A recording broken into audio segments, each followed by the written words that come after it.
ప్రభునందు ప్రియమైన దేవుని సంగమా, ప్రియ దేవుని బిడ్డలారా, యూట్యూబ్ కుటుంబ సభ్యులారా, మొబైల్ కుటుంబ సభ్యులారా, ప్రభువైన యేసుక్రీస్తు నామములో వందనాలు చెల్లిస్తూ ఉన్నాను.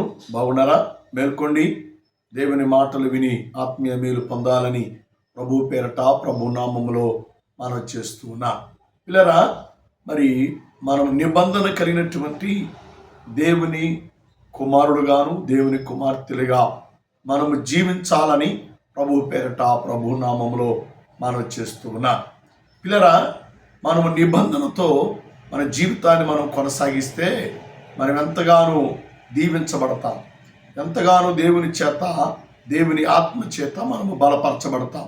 కాబట్టి మనము నిబంధన కలిగి ఉంటే మనం ఆయన దేవాలయం అవుతాం, ఆయన మందిరముగా ఉంటాం. అంత మాత్రమే కాదు, ఆయన మందిరములో ఆయన ఆత్మ నివాసము చేస్తుంది, ఆయన మందిరములో ఆయన ఆత్మ ఉంటుంది అని మరి దేవుడు గత ఉదయకాలంలో దేవుడు మనతో మాట్లాడాడు.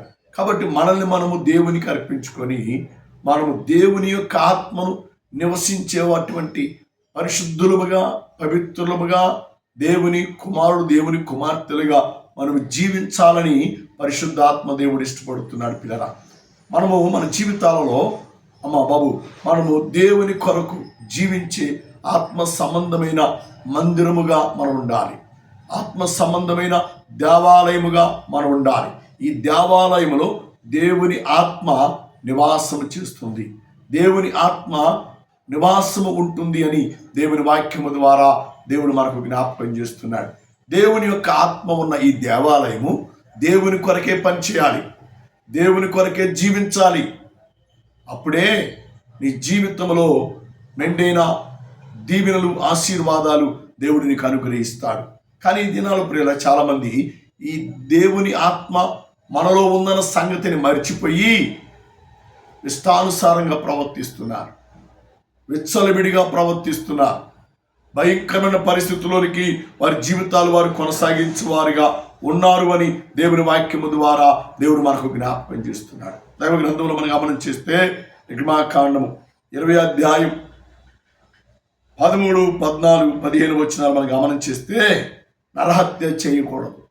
నరహత్య, దేవుని మందిరములో దేవుని ఆత్మ ఉంది. దేవుని ఆత్మ ఉన్నప్పుడు ఈ మందిరము దేవుని కొరకే పనిచేయాలి. కానీ నరహత్య చేస్తున్నారండి. నరహత్య ఎంత భయంకరమండి. మాటల ద్వారా నరహత్య. చాలామంది లోకంలో పెద్దవాళ్ళు ఒక మాట అంటారు, కొట్టినా పడతాం కానీ మాట అంటే పడలేరంట.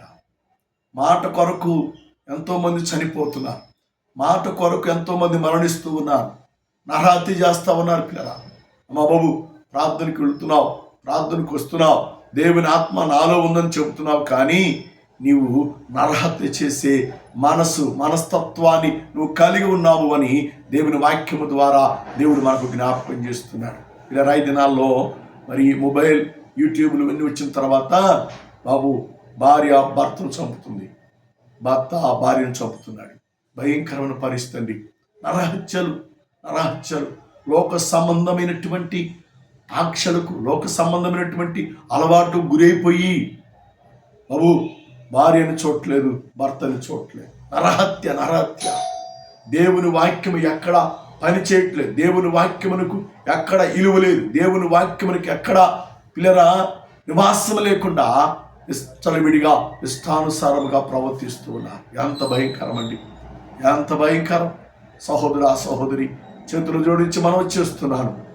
దేవుని ఆత్మ నీలో ఉందని ఎరిగి దేవునికి భయపడి నువ్వు జీవిస్తే నువ్వు దీవించబడతావు. అంతేగాని నువ్వు వేషధారణగా, ఆచార ప్రకారంగా, అలవాటు ప్రకారముగా ఏదో చర్చికి వెళుతూ, దేవుని మందిరానికి వెళుతూ, నేను దేవుని బిడ్డను, నేను దేవుని కుమారును, నేను దేవుని కుమార్తెనని చెప్పుకుంటూ నరహత్య చేస్తే నీ మందిరమును నీవే పాడు చేసుకుంటావు అని దేవుని వాక్యము ద్వారా దేవుడు మనకు జ్ఞాపకం చేస్తున్నాడు.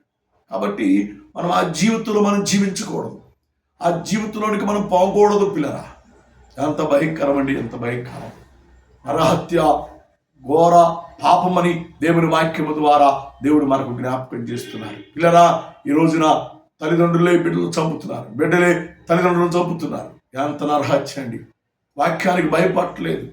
దేవుని మందిరముగా బాగు చేసుకోవట్లేదు. దేవుని మందిరంలో దేవుని ఆత్మ ఉన్న సంగతిని మరిచిపోయి భయంకరమైనటువంటి పరిస్థితుల్లోనికి మానవుడు దిగజారిపోతా ఉన్నారు. అలా ఉండకూడదు అని దేవుని వాక్యము ద్వారా దేవుడు మనతో మాట్లాడుతూ ఉన్నాడు. దేవుడు మనల్ని హెచ్చరిక చేస్తూ ఉన్నాడు. పిల్లరా, బైబిల్ గ్రంథంలో మనము గమనం చేసినట్లయితే పిల్లరా, చాలా అద్భుతమైన మాటను దేవుడు అంటాడు. 1 కొరింథీ 3:16, మీరు దేవుని మందిరమై ఉన్నారని మీరు ఎరుగరా? దేవుని ఆలయముని ఎవరైనా పాడు చేస్తే నేను వారిని పాడు చేస్తాను. బాబు, దేవుని మందిరముగా నీవు ఉన్నావు, దేవుని ఆత్మ నీలో ఉంది, కానీ దేవుని మందిరాన్ని పాడు చేస్తున్నావు. వేషధారణగా ఉంటూ, ఆచార ప్రకారంగా జీవిస్తూ, అలవాటు ప్రకారముగా జీవిస్తూ, నువ్వు చేయవలసినటువంటి శరీర సంబంధమైన పనులు, సాతాను సంబంధమైన పనులు, సాతాను సంబంధమైన కార్యాలు నువ్వు జరిగించుకుంటూ, నరహత్య చేసుకుంటూ దేవుని మందిరమును పాడు చేస్తున్నావా? దేవుని మందిరమును పాడు చేస్తే దేవుడు చూస్తూ ఉండడు, నిన్ను కూడా పాడు చేస్తాడు. దేవుడు నిన్ను కూడా భ్రష్టుని చేస్తాడు, నిన్ను కూడా దరిద్రుని చేస్తాడు, నిన్ను కూడా దేశ దిమ్మరునిగా దేవుడు మార్చివేస్తాడు అని దేవుని వాక్యము ద్వారా దేవుడు మనకు జ్ఞాపకం చేస్తున్నాడు. కాబట్టి పిల్లరా, చేతులు జోడించి మనం చేస్తున్నాను. మనము దేవుని మందిరమై ఉన్నాం, దేవుని ఆత్మ మనలో ఉంది అనే సంగతిని మనం ఎప్పుడు కూడా మర్చిపోకూడదు. దేవుని యొక్క వాక్యమును మనము నెమరు వేసుకునే వారముగా ఉండాలి. దేవుని వాక్యమును ఎప్పుడు కూడా ధ్యానం చేసుకునే వారముగా, ఆత్మలో ధ్యానం చేసుకునే వారముగా, ఆత్మలో ప్రార్థన చేసే వారముగా మనం ఉన్నట్లయితే ఈ మందిరము లోక సంబంధమైనటువంటి కార్యాలకు తలవంచదు, లోబడదు అని దేవుని వాక్యము ద్వారా దేవుడు మనకు జ్ఞాపకం చేస్తూ ఉన్నాడు. దేవుని నామానికి మహిమ ఘనత కలుగునుగాక. దైవ గ్రంథంలో మనం గమనం చేస్తే ఆది తల్లిదండ్రులకు ఇచ్చినటువంటి 2 కుమారులు కయ్యను, ఏబేలు పిల్లరా. ఇద్దరు కూడా, కయ్యనేమో భూపంటను పండిస్తూ వాటిలో శ్రేష్టమైనవి దేవునికి తీసుకొని వచ్చాడు. ఏబేలేమో మందలో నుండి శ్రేష్టమైనవి క్రోవినివి దేవునికి తీసుకుని వచ్చాడు. కానీ కయ్యను ఆలోచన ఏం తెలుసా? నా ఒక్కని బలే దేవుడు స్వీకరించాలి, నేను ఒక్కడనే దేవుని మందిరంగా ఉండాలి, నేను ఒక్కడనే దేవుని పరిశుద్ధాత్మతో నింపబడిన వాడిగా ఉండాలి, మరొకడు ఉండకూడదు అని చెప్పి వ్యసనాక్రాంతుడై మనసులో పాపముని పెంచుకున్నాడు, మనసులో రోషాన్ని పెంచుకున్నాడు, మనసులో దేశాన్ని పెంచుకున్నాడు, మనసులో కక్షని పెంచుకొని తమ్ముడైనటువంటి ఏబేలును పిల్లరా హతమార్చాడు. పిల్లరా, ఎంత భయంకరమండి! నరహత్య ఎంత భయంకరమండి! అందుకనే దేవుడిని యెహోవా ఆకాశం నుండి కయ్యను చూచి అంటున్నాడు, కయ్యను, నీ అర్పణని స్వీకరించాలి అంటే, నీ మందిరములో నా ఆత్మ ఉండాలి అంటే నీ తమ్ముడైన ఏబేలు ఎక్కడని దేవుడు ప్రశ్న వేస్తున్నాడు. పిల్లరా, ఎంత మూర్ఖుడు కయ్యను చూచారా? వెంటనే దేవుడికి జవాబిస్తున్నాడు, నా తమ్మునికి నేను కాబిలు వాడినా. తమ్ముడిని కొట్టిన అతనే, తమ్ముడిని నరహత్య చేసిన అతనే, తమ్ముడిని చంపివేసిన అతనే. కానీ దేవుడు అడుగుతుంటే నా తమ్ముడికి నేను కావిలి వాడినా. ఎంత అహంకారంతో మాట్లాడుతున్నాడు! అలాంటి కయ్యనుతో కూడినటువంటి మనుషులు ఈ లోకంలో చాలా మంది ఇప్పటికి ఉన్నారు. పిల్లరా, మేము దేవునికి ఇస్తున్నామండి, మేము దేవునికి అర్పిస్తున్నామండి, దేవునికి చెందవలసిన మహిమ మా ద్వారా చెందుతుందండి, దేవునికి రావలసినటువంటి కానుకలు అర్పణలు మా ద్వారా వస్తున్నాయండి, మేము ఇస్తున్నాం, ఏమైనా చేస్తాం. ఎంత భయంకరం అండి! మేము ఇస్తున్నాం, మేము ఎలాగైనా ప్రకటన చేస్తాం, ఎలాగైనా జీవిస్తాం. మేము దేవునికి ఇస్తున్నాం, మేము దేవుని దగ్గరికి వస్తున్నాం, చర్చి మాది, మందిరం మాది, దీనిలో మేము కూడా సంఘ పెద్దలం అని చెప్పుకుంటూ పాపాన్ని ప్రేరేపిస్తున్నారు. పిల్లరా, కయ్యను లాంటి మనస్తత్వము కలిగి శాపాన్ని తెచ్చుకుంటున్నారు. పిల్లరా, ఎవడైనా దేవుని మందిరమును పాడు చేస్తే దేవుడు చూస్తూ ఉండడండి, వారిని కూడా దేవుడు పాడు చేస్తాడు, దేవుడు వారిని కూడా మొత్తుతాడు అని దేవుని వాక్యము ద్వారా దేవుడు మనకు జ్ఞాపకం చేస్తున్నాడు. సహోదరా, సహోదరి, నువ్వే మనస్సును కలిగి ఉన్నావు, ఏ మనస్సు తత్వాన్ని నువ్వు కలిగి ఉన్నావు, ఏ ఆలోచన నువ్వు కలిగి ఉన్నావు, ఒకసారి నువ్వు ఆలోచించుకోవాలని ప్రభు పేరట, ప్రభు నామములో నేను మీకు మనవి చేస్తున్నాను. దేవుని సన్నిధిలో మనం యథార్థమైన వారముగా మనం జీవించాలి. దేవుని సన్నిధిలో దేవుని ఆత్మ మనలో ఉందని గుర్తించిన వారమై భయభక్తులు కలిగి మనం బ్రతకాలి. అప్పుడే దేవుడు బడా నమ్మకమైన దాసురాలా, బడా నమ్మకమైన దాసుడని దేవుడు నిన్ను అభిషేకిస్తాడు. దేవుడు నిన్ను ఆదరిస్తాడు. దేవుని యొక్క కృప, దేవుని యొక్క కాపుదల నీ మీద మెండుగా ఉంచుతాడు అని దేవుని వాక్యము ద్వారా దేవుడు మనకు జ్ఞాపకం చేస్తున్నాడు. అమ్మ బాబు, నిన్ను నరహత్య నుండి విడిపించడానికి, నరహత్య సంబంధమైనటువంటి జీవితాన్ని మార్చివేయటానికి, కయ్యేను లాంటి మనస్తత్వం మనుషులు నీలో ఉండకుండా చేయటానికి ప్రభువైన యేసుక్రీస్తు వారు, తండ్రి అయిన దేవుడు లోకానికి యేసుక్రీస్తు వారిని పంపించాడు. ఎందుకు తెలుసా?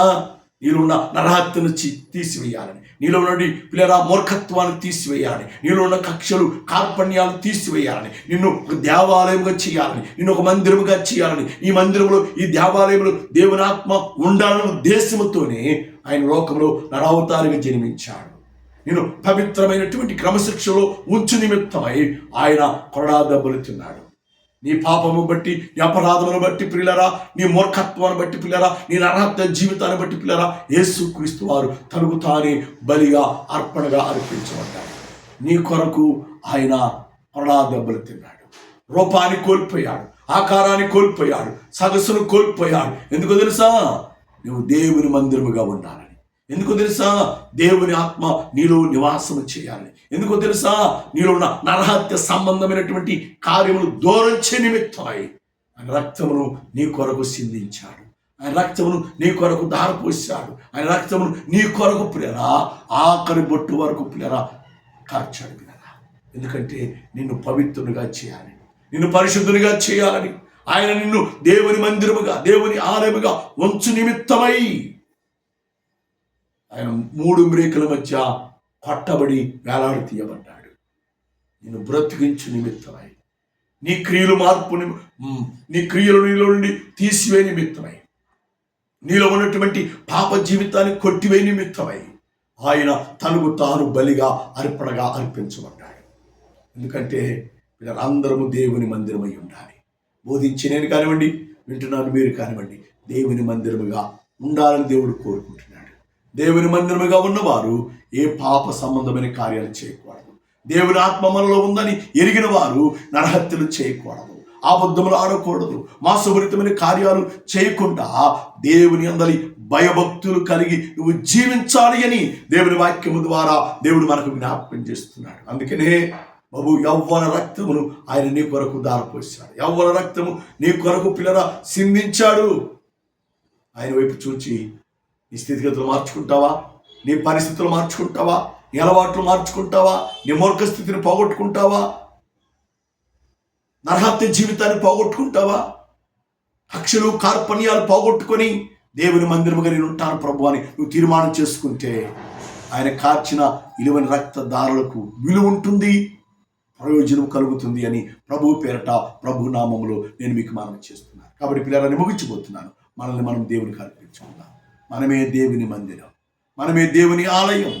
ఈ మందిరములో దేవాలయంలో దేవుని ఆత్మ నివాసం చేస్తుంది.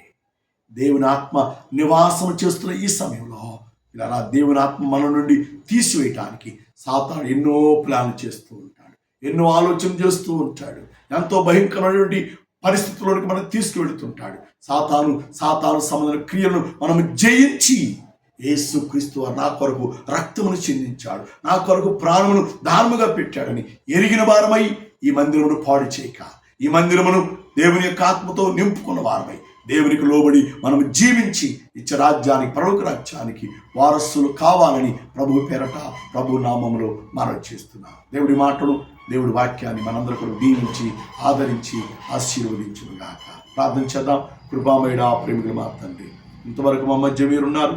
ఈ వాక్యం ద్వారా, ఈ మాటల ద్వారా మీరు మాతో మాట్లాడారు. అందుకే నీకు వందనాలు. ఎత్తమైన వాక్యము ప్రభా, యూట్యూబ్ కుటుంబ సభ్యులు, మొబైల్ కుటుంబ సభ్యులు అనేకులు వినటానికి మీ కృపను దయచేయండి. ఎన్న వాక్యము ప్రభు అనేకులకు పాల్పడి చేయడానికి బిడ్డలకు మంచి ప్రేరేపణ, మంచి నడిపింపు మీరు అనుగ్రహించమని, ఈ కుటుంబ సభ్యులందరూ మీరు ఆశీర్వదించి దీవించమని యేసు నడిపించున్నాము తండ్రి. ఆమేన్, ఆమేన్, ఆమేన్. ఇలా మరి పరిచర్య కొరకు, సంఘాల కొరకు ప్రార్థన చేయండి.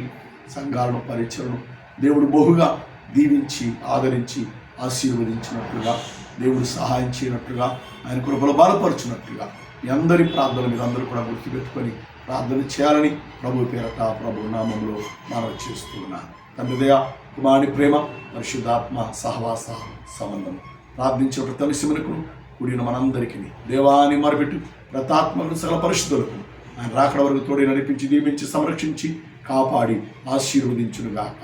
ఆమేన్, ఆమేన్, ఆమేన్. అందరికీ